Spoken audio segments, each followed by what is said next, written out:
साबिक DGISI फैज हमीद को 14 साल कैद बामुशक्कत कोर्ट मार्शल मुकम्मल होने पर सजा सुना दी गई।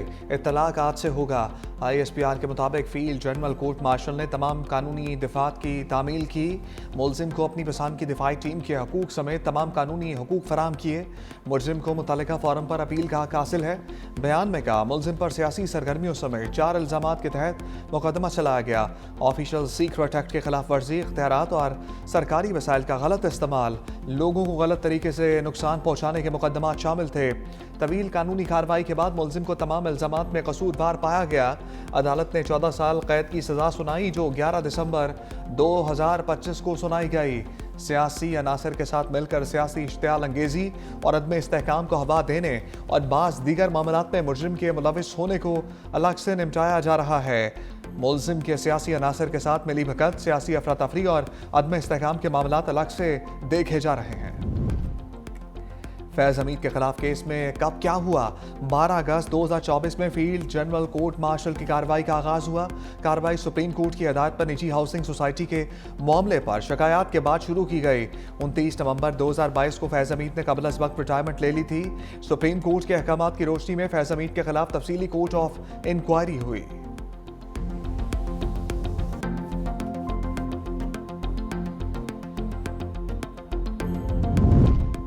ख्वाजा आसिफ के बानी पीटीआई और फैज हमीद पर संगीन इल्जामात। कहा 9 मई बानी पीटीआई और फैज हमीद का मुश्तरका प्रोजेक्ट था। अब यह मंसूबा ज़मीन बोस हो चुका। बानी को फैज हमीद और बाजवा की आनत मैसर थी। कौम बरसों फैज हमीद और जनरल बाजवा के बोए हुए बीजों की फसल काटेगी। नवाज शरीफ को सुप्रीम कोर्ट से नाअहल करवाकर वजारत उज़्मा से हटाया गया। फैज हमीद को तसल्ली ना हुई तो नैब केस बनवाए गए। बेटी और भाई समेत पूरे खानदान को कैद करवाया। जनरल फैज साहब को 14 साल सज़ा आज मिला है। ये एक तारीखी फ़ैसला ज़रूर है। जहाँ तक मुझे अंदाज़ा है शायद मज़ीद तहकीकात और इन्वेस्टिगेशंस या ट्रायल्स होने हैं। जिस किस्म की गैर ज़िम्मेदाराना काम जनरल फैज साहब कर रहे थे, उम्मीद ये है इस फैसले से कि आगे जाके एक ऐसा पैगाम होगा कि इस किस्म के गलतियाँ मज़ीद ना किया जाए।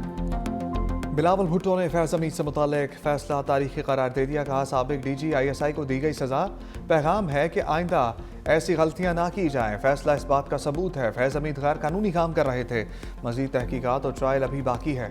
बानी पीटीआई ताकत के नशे में धमकियां देते थे, वो आज मकाफात अमल से गुजर रहे हैं। इसी जिंदगी में जराइम का हिसाब देना पड़ रहा है। बानी तहरीक इंसाफ ने सियासत में गलत रवायात डाली। बानी ने नफरत और इंतशार की सियासत को परवान चढ़ाया। मजीद बोले आइन में गवर्नर राज से मुतालिक ऑप्शन मौजूद है, अभी पार्टी में इस पर बात नहीं हुई। वफाक ने हमसे 28वीं तरमीम पर अभी कोई बात नहीं की।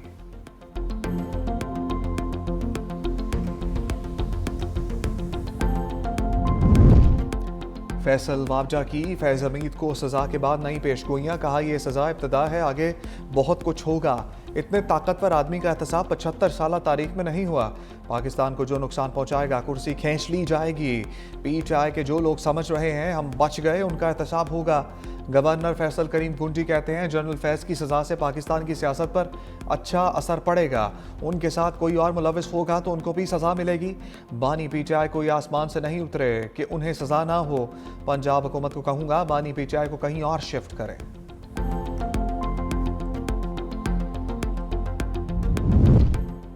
फैज हमीद एक इदारे का मुलाजिम था, सजा अंदरूनी मामला है। वज़ीर आला खैबर पख्तूनख्वा सोहेल अफरीदी की मीडिया से गुफ्तगू। कहा फैज हमीद से मुतालिक फैसलों की जिम्मेदारी भी इदारे पर आयद होती है। साहिब इख्तियार लोग अगर समझते हैं तो हमारे साथ मुज़ाकरात करें। मुज़ाकरात का इख्तियार बानी ने महमूद अचकज़ई और राजा नासिर अब्बास को दिया है।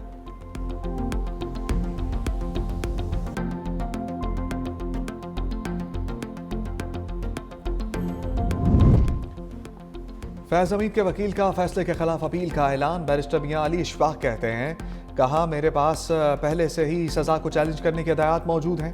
फैसले की कापी अभी मौसूल नहीं हुई। कॉपी मिलने पर इसका तफसीली जायजा लेकर अपील दायर करेंगे। पहला अपील का forum army court of appeal है। आर्मी चीफ के पास अपील का रास्ता भी मौजूद है।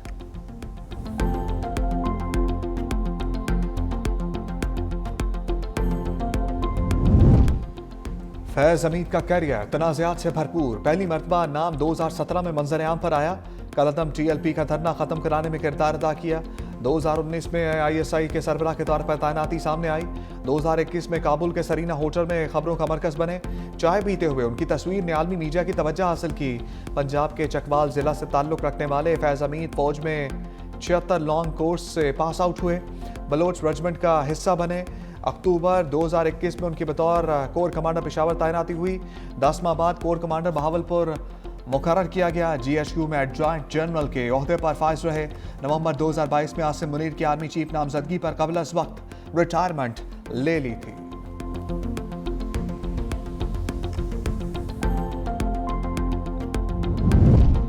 वज़ीर आज़म शहबाज शरीफ सफारती महाज पर मुतहर्रिक। तुर्कमेनिस्तान में सदर सरदार महदूब से मुलाकात। दो तरफा ताल्लुकात और इलाकाई अमूर पर तबादला ख्याल। वज़ीर आज़म का दोनों मुल्कों के दरमियान दो तरफा ताल्लुकात को मजबूत बनाने के अज़म का इजहार। कहा तुर्कमेनिस्तान कराची और गवादर बंदरगाह जनूबी एशिया तक रसाई बढ़ाने के लिए इस्तेमाल कर सकता है। वज़ीर आज़म की सदर सरदार महदूब को आइंदा बरस पाकिस्तान के दौरे की दावत। सदर तुर्कमेनिस्तान ने वज़ीर आज़म के दौरे और अमन व एतमाद के आलमी फोरम में शिरकत पर शुक्रिया अदा किया।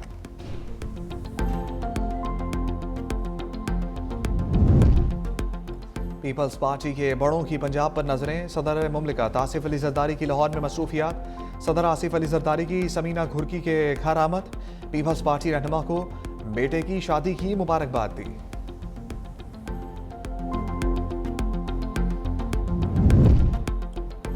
नॉर्वे के सफीर की अंदरूनी मामलात में मुदाखलत। पाकिस्तान का सख्त रद्द-ए-अमल। ईमान मजारी केस की समात में शिरकत पर डीमार्श जारी कर दिया। दफ्तर खारजा के मुताबिक ये इकदाम सफारती हदूद से तजावुज़ के मुतरादिफ है। ये इकदाम वियना कन्वेंशन के आर्टिकल 41 की खुली खिलाफ वर्जी है। सफारतकार मेज़बान मुल्क के कवानीन के एहतराम के पाबंद हैं। ये सफारती जिम्मेदारियों और बैनुल अक़वामी कवानीन की संगीन खिलाफ वर्जी तस्वुर होती है। नॉर्वे की मुख्तलिफ NGOs इंसानी हकूक़ के नाम पर सरगर्म हैं। अंदरूनी मामलात में किसी भी किस्म की मुदाखलत बर्दाश्त नहीं करेंगे।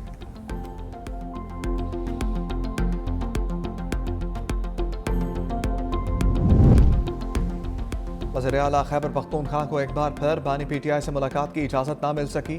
सुहेल आफरीदी के हमरा मुतअद्दिद अरकान सूबाई असम्बली और पार्टी रहनुमा अडियाला पहुंचे। वज़ीर आला खैबर पख्तूनख्वा का पुलिस अफसरान से मुकालमा। कहा एक वज़ीर आला को रोकने के लिए आपने बैरियर्स लगा रखे हैं। ये अहकामात कौन दे रहा है?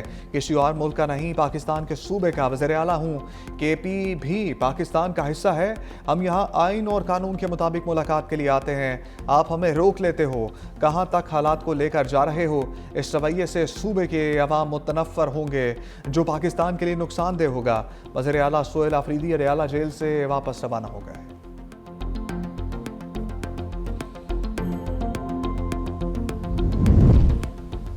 झूठों के राजा आदिल राजा लंदन की अदालत में फिर जलील ख्वार। ब्रिगेडियर रिटायर्ड राशिद नसीर के हक में फैसला जारी। 50,000 पाउंड हर्जाना और कानूनी अखराजात अदा करने का हुक्म। आदिल राजा को 2,60,000 पाउंड बतौर अबूरी जमानत अदा करने होंगे। हुक्म ना मानने पर तौहीन अदालत, जुर्माना और जेल होगी। फैसले के मुताबिक आदिल राजा के पंजाब इलेक्शन, मुबैना मुलाकातों और रजीम चेंज से मुतालिक तमाम बयानात झूठे थे। आदिल राजा ने अपने सोशल मीडिया प्लेटफॉर्म पर माफ़ी मांग ली। लिखा, राशिद नसीर के खिलाफ हद तक इज्जत इल्ज़ामात के दिफा के लिए मेरे पास कुछ नहीं।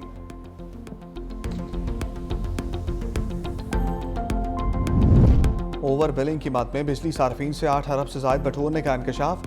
पार्लियामेंट की पब्लिक अकाउंट्स कमेटी में पावर डिवीजन से मुतालिक 2022-23 के ऑडिट एतराज़ात का जायजा। रिपोर्ट के मुताबिक 1000 से ज़ायद फीडर्स पर डिस्ट्रीब्यूटर्स कंपेन्स ने ओवर बिलिंग की। ऑडिट हुकाम ने 8 अरब 72 करोड़ रुपए की माली बेज़ाब्तियों की निशानदही भी की।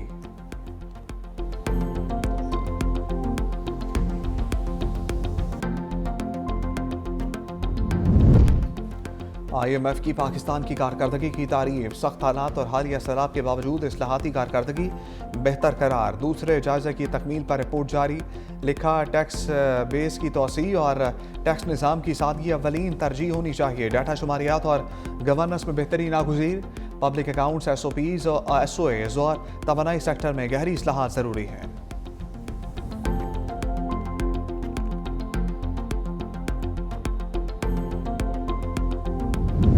बिलावल भुट्टो की तारीफ पर मरियम नवाज का नेक ख्वाहिशात का इजहार। एक्स पर लिखा, पंजाब आपका घर है, हमेशा इज्जत और एहतराम मिलेगा। वज़ीर आला मरियम नवाज का पैगाम। बिलावल भुट्टो के खूबसूरत अल्फाज पर शुक्रिया अदा करती हूँ। पंजाब में बिलावल भुट्टो को दिल की गहराइयों से खुशामदीद कहते हैं। ये आपका घर है।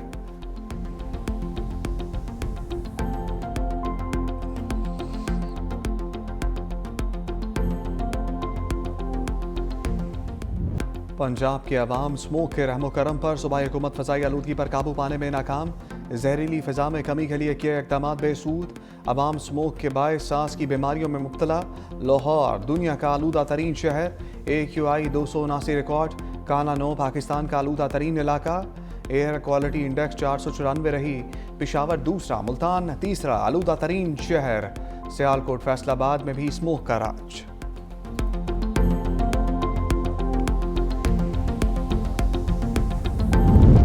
बंद कमरों के फैसलों ने मुल्की मईशत को तबाह कर दिया। Patron in chief UGSM Tanveer की प्रेस कॉन्फ्रेंस। कहा, महंगी बिजली की वजह से पेपर मिल्स और 140 टेक्सटाइल इंडस्ट्री के यूनिट बंद हो चुके। बरामदात कम और बेरोजगारी बढ़ रही है। नए सूबे बनाए बगैर इकॉनमी ठीक नहीं हो सकती। हुकूमत को संजीदा होना पड़ेगा।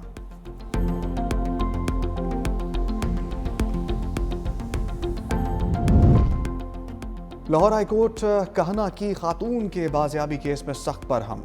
चीफ जस्टिस आलिया नीलम ने रिमार्क्स दिए, ये चीफ जस्टिस की अदालत है, कोई मजाक नहीं। पुलिस की तहवील में ली गई फाइल से कुछ नहीं मिला। पुलिस की बुरी आदत है, फाइल से कुछ चीज़ों को निकाल लेती है।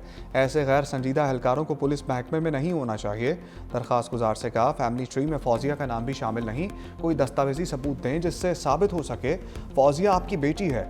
आपने बच्चों की तादाद कम क्यों बताई? फौजिया को जन्नत ले गए ये पता है, लेकिन इतना नहीं पता कि आपके शनाख्ती कार्ड नहीं बनाया। सरकारी वकील की तफ्तीशी अफसर को बरतरफ करके पीका के तहत कार्रवाई की सिफारिश। अदालत का दरखास्त निपटाकर पुलिस को 15 रोज में रिपोर्ट जमा कराने का हुक्म।